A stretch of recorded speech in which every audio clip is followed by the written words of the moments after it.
Alam mo, nagsisisi talaga ako na hindi ko siya tinuluyan nun. Tinuluyan? Siraulo ka talaga. Binuhay mo pala si Grace. Buti na lang nakakulong si Gimo, kundi yari ka dun.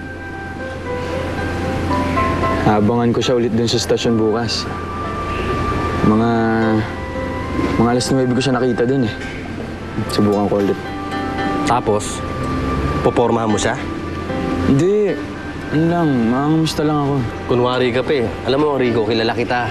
Yun ang mga tipo mo eh. Yeah. Uy. Benji. Rico. Ano? Pinag-uusapan niyo? Si Grace, kuya. Grace. Ay, no. Rico, ako sa'yo. Huwag mo nang pakawalan si Grace. Di ba pangalawang pagkakataon mo na to? Bago pa maging huli ang lahat, huwag mo sasayangin. Hindi kagaya namin ni Ate Sherina mo. Konting panahon ko lang siya nakasama. Huwag mo sayangin.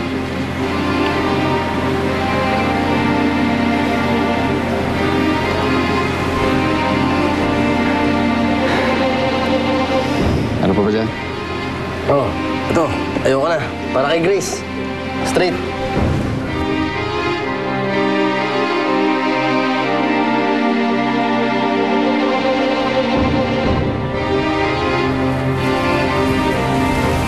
Monica? Bakit dyan natulog si Joy? Si Nelson kasi, kung ano-anong sinabi ito sa anak mo. Ngayon tuloy, nag-iiyak, dito na nakatulog. Nakainom na naman ba? Oo. At hindi lang yun. Ayaw niya maniwala na nasa trabaho ka. Ang sabi niya, nanlalaki ka daw kagaya ng ginawa mo sa kanya dati. Yung sinabi niya sa anak mo, kaya yan. Iyak nang iyak eh.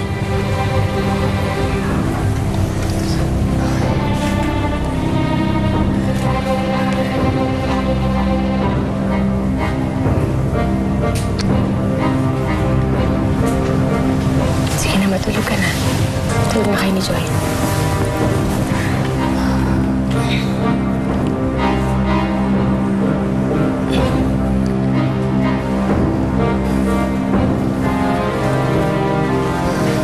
Salamat natin.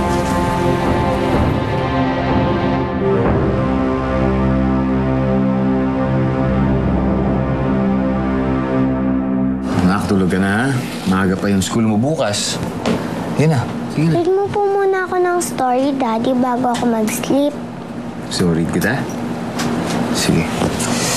Teka. Ano ba dito hindi ko pa nare-read sa'yo? Ba? Ito, hindi ko pa nare-read ito. Diary of a Wimpy Kid. Benji. Kailangan natin mag-usap. Sige. Mamaya. Tatapusin ko muna to dahil kailangan na matulog na anak mo eh. Sunshine, matulog ka na. Pero, Mami, Tulog ka na. Okay? So, tulog ka na daw, ha? Ano na yan? Shh, tulog na. Amy, may problema ba? Ano naman ba yun at pati yung anak mo pinagdidiskita mo? Benji, hindi ano. Sino? Narinig ko kayong dalawa ni Rico nag-uusap. Binanggit mo na naman si Sherina. Nelson, bakit sinisiraan mo ko sa anak ko? Hindi kita sinisiraan. Sinasabi ko lang ang totoo. Na kung kinaya mo kong ipagpalit kay Benji noon, magagawa mo ulit yun ngayon. Alam mo, Nelson, hindi totoo yan. Anong hindi? Sherina, pabigat na ako sa'yo ngayon. Mas nauna ka pa nga nagkatrabaho kaysa sa akin. Wala na akong silbi. Wala. Kaya mo lang naman ako pinakasalan, di ba? Dahil sa pera ko. Ano sabi mo? 7 taong tayo nagsama. Kahit kailan hindi kita hiwalayan. Nandito pa rin ako para sa'yo.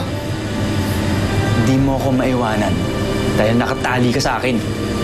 Dahil kasal tayo. Ang sabihin mo, ayaw mong magkasala sa Diyos. Kaya hindi mo kaya makipaghiwalay sa akin eh.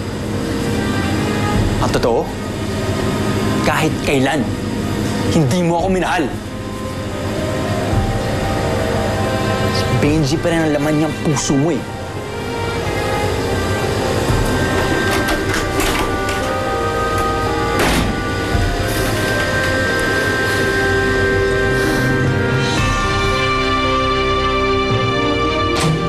Hanggang kailan mo ba pagsisilosa ng isang taong patay na?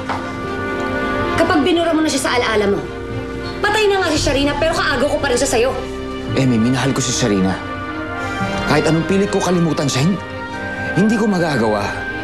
Dahil naging bahagi na siya ng buhay ko. At ako, ano ako? Sa papel lang ba tayo mag-asawa, ha? Dahil hanggang ngayon nakakasal pa rin yung puso mo kay Sharina? Kinakasalan kita. At nangako ko na habang buhay kita sasamaan sa hirap at ginhawa. Hindi pa ba sapat sa'yo yun? Hindi. Mapapanatag lang ang loob ko kapag hindi ko na naririnig yung pangalan niya mula sa'yo.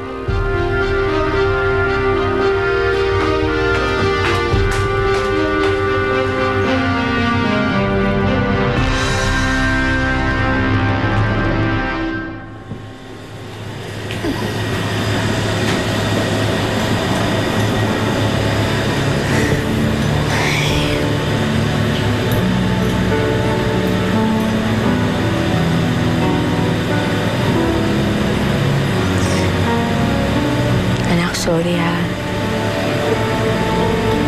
Pati ikaw nadadamay sa pag-aaway namin ni Nelson. Alam mo, gusto ko nga magalit sa kanya eh. Pero naisip ko, tama naman siya.